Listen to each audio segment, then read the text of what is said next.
Alrighty, Print Voice. I'm here with Mr. Keith Preston, the Upper School U.S. history teacher, and he's going to tell us a little bit about the Beatles. So can you tell us a brief history of the Beatles? I guess the way to start is they're all what they call in England war babies.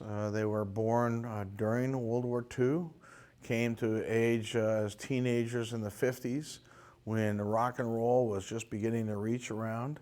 And having been from Liverpool, which is a major port in England, they would be exposed to all kinds of new things going on in music because anything that was coming in would come in off the boats, especially from America. And so they would be one of the first ones to hear Bill Haley's Rock Around the Clock or Fats Domino or the newest Elvis Presley. And so that's who they wanted to be growing up. And it was during a time period when they were youths, when they wanted to have their own band.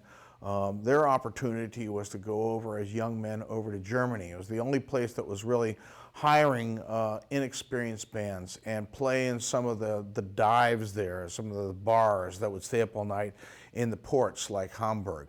And that's where they would play 8 to 10 hour sets and develop their music and their skills and their abilities. And that eventually produced the Beatles that came back to England in 1962 and 1963, started being popular in Great Britain. So that's kind of the genesis, is this whole post-war period, early rock and roll, and then eventually developing their own sound after years of practice and playing these all-night gigs that they would have at these dives in Germany. How would you say they compare to artists today? I think the thing that makes the Beatles kind of unique is they got very popular very quickly, and then anything that they would do would be tremendously, I mean, they had the top 5 number ones in a row at one point in time. And so whatever their new song was quickly went to number 1. That was a blessing and a curse. It was a blessing because everything they did was going to make money and do well, and they made lots of money. It was a curse in that those days it was largely a female group that were their main followers. Boys would listen to their music, but the women would go to the concerts and scream. And some of the concerts that we have tapes of early on, there was so much screaming you couldn't hear their music. And at one point in time, they kind of unplugged to see if anyone noticed, and no one did. So in 1966, they decided that they no longer wanted to play live. And when they switched to just completely working in their studio, developing new music and trying to push the boundaries of what popular music was, they started getting very experimental with their music. And I think that's one of the things that makes the Beatles unique. They knew no matter what they did, they didn't have to worry about money. They didn't have to worry about selling enough record albums. All they wanted to do is please themselves and do new things with music. And that led to probably the most revolutionary album in rock and roll, which was Sgt. Pepper's Lonely Hearts Club Band, and a series of other albums that pushed the boundaries of what could be done in popular music.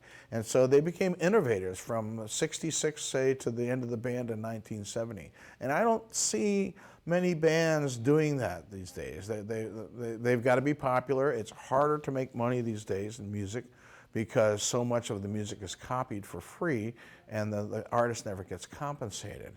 And so it's hard to imagine that something like the Beatles will come along where somebody's so big and so popular and powerful that anything they do will sell so that they can experiment and push the boundaries of whatever's been done in music. Now, how does their music affect today's music? Well, that's the amazing thing to me. Every once in a while I play music in the classroom. We'll be doing an activity and I say, would you like a little music in the background? They say yes. And one of the things that the class almost always can agree on, because they can't agree on what they want to play, is Beatles. And that impresses me that they've been hearing this growing up, that their parents have been playing it and they like it.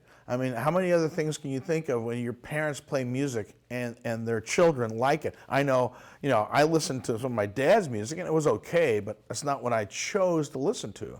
But I'm continually impressed over the last 15, 20 years, the number of high school students or younger who love the Beatles music, know the Beatles music, and like to listen to it when it's played. And that says something about the staying power of their compositions. Mm-hmm. Now, why should the student body here at Print know about the Beatles?